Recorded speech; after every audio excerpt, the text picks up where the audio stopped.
വേറെ ഉണ്ട്. മകന്റെ കാര്യമുണ്ട്, മകളുടെ കാര്യമുണ്ട്, കൊച്ചുമക്കളുടെ കാര്യമുണ്ട്. ഇതെല്ലാം എണ്ണി എണ്ണി വെച്ച് വിത്ത് റെക്കോർഡുണ്ട്. ധനലക്ഷ്മി ബാങ്കിന്റെ രേഖകൾ എൻ്റെ കയ്യിലുണ്ട്. എല്ലാം വരും വെളിയിലോട്ട്. വെറുതെ വന്ന് ഈ പത്തനാപുരം താലൂക്കിൽ വന്ന് ശല്യം ചെയ്യാതെയും പത്തനാപുരം താലൂക്കിലെ കരയോക്കാരെ ശല്യം ചെയ്യാതൊക്കെ ഇരിക്കുക. എന്നെ പേടിപ്പിക്കാനും ശ്രമിക്കണ്ട, എനിക്ക് പേടിയില്ല. അതങ്ങ് കൈവച്ചിരുന്ന NSSന്റെ ഒരു ആചാര്യനുള്ളത് അന്നത്തെ ആചാര്യനാണ്. മറ്റതൊക്കെ അതിന് പുറകെ വന്ന കഥ തുറക്കാൻ തന്നവരും കാപ്പ് കഴിച്ചു കൊടുക്കാൻ തന്നവരും ഒക്കെ. അതൊന്നും പിന്നെന്താ, അത് 15 പാരമ്പര്യമുള്ള ആളുകൾ NSS ജോലി ചെയ്ത അധ്യാപകരല്ലേ, പ്രിൻസിപ്പൽമാരല്ലേ, കോളേജ് ലെക്ചർമാരല്ലേ. 50 വർഷത്തെ 64 വർഷം 6 ബാലകൃഷ്ണമുള്ള NSS താലൂക്ക് യൂണിയന്റെ പ്രസിഡന്റ് അല്ലായിരുന്നു. അത്രയും പാരമ്പര്യം എന്തായാലും ഇല്ലല്ലോ.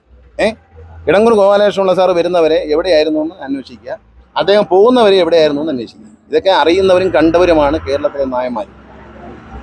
ഇനി പറയുന്നു വേണ്ട, നിങ്ങൾ മാധ്യമപ്രവർത്തകർ വെറുതെ മുതിർന്ന NSSന്റെ വ്യക്തികളോട് നിങ്ങൾ ചോദിക്കും. ഞാൻ പാവപ്പെട്ടവനാ, ചെറുപ്പക്കാരനാണ്, എനിക്ക് അത്രയും ഒന്നുമില്ല.